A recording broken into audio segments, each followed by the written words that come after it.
Hello বন্ধুরা, সবাই কেমন আছো? আমি তো খুব ভালো আছি। আমি সকালে মর্নিং ওয়ার্কে বেরিয়ে পড়েছি। ওখানে গিয়ে সকালে একটু আমরা হাঁটাহাঁটি করি। তো আমার মেয়ে যায় এবং ব্যায়ামের স্যার যায়, আরও অনেকেই যায়। ওখানে ওরা প্র্যাকটিস করে। রান দেওয়ার পর বিভিন্ন যে ব্যায়ামের প্র্যাকটিস থাকে ওগুলো করে। ওগুলো গেছিলাম। এবার ওখান থেকে ফিরে এসে আমি রেডি হয়ে গেছি। আমাদের স্কুলে একটা ট্রেনিং আছে, যেতে হবে। স্কুলে পৌঁছে গেছি। এটা আমাদের সরস্বতী মায়ের ছবি। তো ওখানে একটা আমাদের স্ট্যাচু করা আছে সরস্বতী মায়ের, ওটাই তোমাদেরকে দেখালাম। এবং এই রুমটা ঘুরে দেখাবো, যেখানে আমরা প্রার্থনা বন্দনা করি। করার পর আমাদের ক্লাস হয়, ট্রেনিং চলে, আমাদের ওখানে থাকতে হয়। এটা একটা নৈপুণ্যবর্গ, প্রত্যেক বছর শেষে হয়। তো এইবারে 3 দিন হয়েছে। এরকম প্রত্যেক বছরই হয়, যে বিভিন্ন দিদিভাইরা বসছেন সবাই। এটা আমাদের স্কুলের দিদিভাই এবং আমরা 7টা স্কুলের দিদিভাই এসেছি।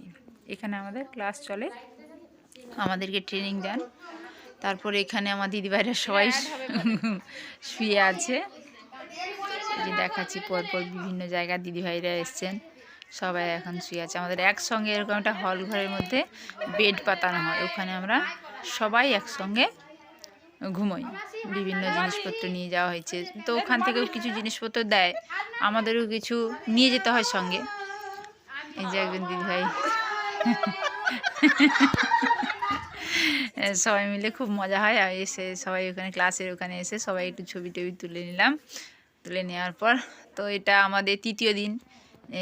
আজকে আমরা যেই দিন বাড়ি ফিরবো ওই দিনে हैप्पी न्यू ईयर मेरे इंस्टाग्राम के प्यारे प्यारे लोगों को।